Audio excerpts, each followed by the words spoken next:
레위기 25장에는 안식년과 희년이 나옵니다.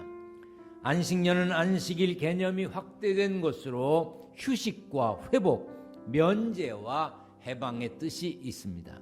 안식년에는 씨 뿌리는 일, 열매를 거두는 일, 심지어 저절로 생겨난 곡물까지도 거두지 말라고 했습니다. 그렇게 모든 땅이 하나님의 소유임을 인정하고 가난한 이들이나 이방 나그네 그리고 짐승들의 생계까지 보장해 주어야 했습니다.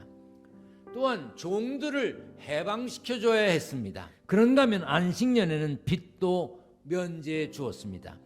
그리고 희년은 요벨이라고 하는데 뿔나팔 소리라는 뜻이 있습니다. 나팔을 불어 자유의 기쁨을 선포하는 해라는 뜻입니다. 매 50년마다 돌아오는 해방의 해로 모든 노예가 자유를 얻고 모든 소유가 원주인에게 돌아가며 모든 땅은 휴경, 경작을 멈추었습니다.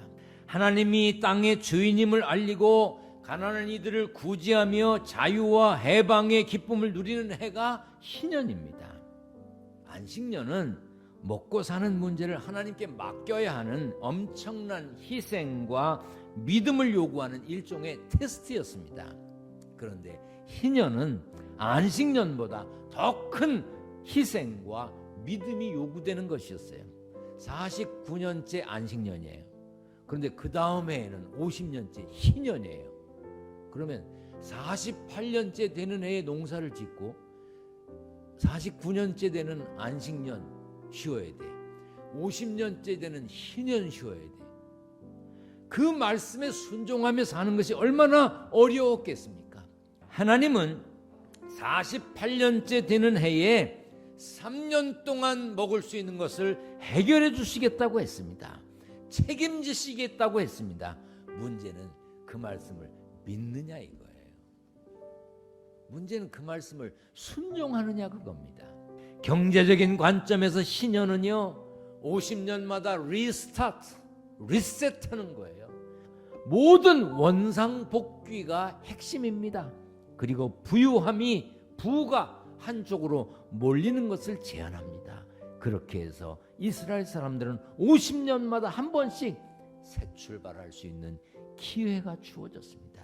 그런데 그것은 땅의 모든 소유가 하나님의 것임을 인정할 때 가능한 거예요. 희년의 정신은 지금도 따를 수 있습니다. 모든 소유가 다 하나님의 것임을 인정하고 사는 거, 우리는 잠시 세상에 왔다가 나그네라고 하는 것을 인정하는 거, 그래서 어려운 사람을 외면하지 않고 도우며 함께 살아가는 거, 이것이 우리가 실천해야 될 희년 사상이고 하나님 나라의 정신입니다. 우리가 모든 것이 하나님이 주인이시라고 하는 것을 인정한다면 세상을 사는 방법과 남을 대하는 태도가 달라지게 되어 있습니다. 2021년 기둥교회 창립 50주년 하나님께서 허락하신 첫 번째 희년입니다. 돌아보면 이 희년에도 하나님은 기둥교회를 쓰셨습니다. 이제 기둥교회는 새롭게 시작할 것입니다. 그 일이 기대되지 않으십니까? 하나님이 하시는 새로운 일에 소망을 가지고 하늘 백성으로 기대와 소망으로 사는 복된 삶의 주인공이 되시기를 축원합니다.